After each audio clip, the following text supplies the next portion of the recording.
আমি যদি আমার ছেলেকেই ভালোবাসি, তাহলে আমি যদি ছেলের বউটাকে একটু ভালো রাখি, ছেলের বউটাকে ঝগড়াঝাটি কম করে ছেলের বউটাকে একটু ছাড় দেই, তাহলে কে ভালো থাকবে? বেসিক্যালি ছেলে। ইয়েস, এই জিনিসটা মাদের মাথায় ঢুকাইতে হবে যে আমি আমার ছেলের বউকে আমার ছেলের হ্যাপিনেসের জন্য ছাড় দিব। সত্যিকার অর্থে যদি আমি বলবো, একটা ছেলের বিয়ে দেওয়ার পর সংসারটাকে হ্যাপি করার ক্ষেত্রে 80% ক্ষেত্রে একটা শাশুড়ির ভূমিকা অনেক, মানে ছেলের মা। ডেফিনেটলি কোনো জায়গায় ছেলে বউ খারাপ আছে, কিন্তু exceptional cannot be an example. বেশিরভাগ শাশুড়ি কিন্তু বেশি আমার দখলদারিত্ব মনোবৃত্তিতে চলে যান।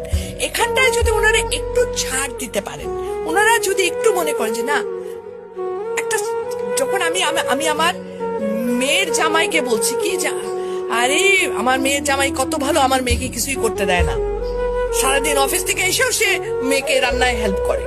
আর ছেলের ব্যাপার হলে তখন আমরা বলতো কি ছেলের বউ আজকে সারাদিন ঘুমায় থাকে, আমার পোলা আসে রান্না করে খাওয়ায়। একই মানুষ, কিন্তু আমরা দু রকমের মনোবৃত্তিতে যাচ্ছি, তাই না? এই জায়গা থেকে আমাদের মেয়েদের বেরিয়ে আসতে হবে।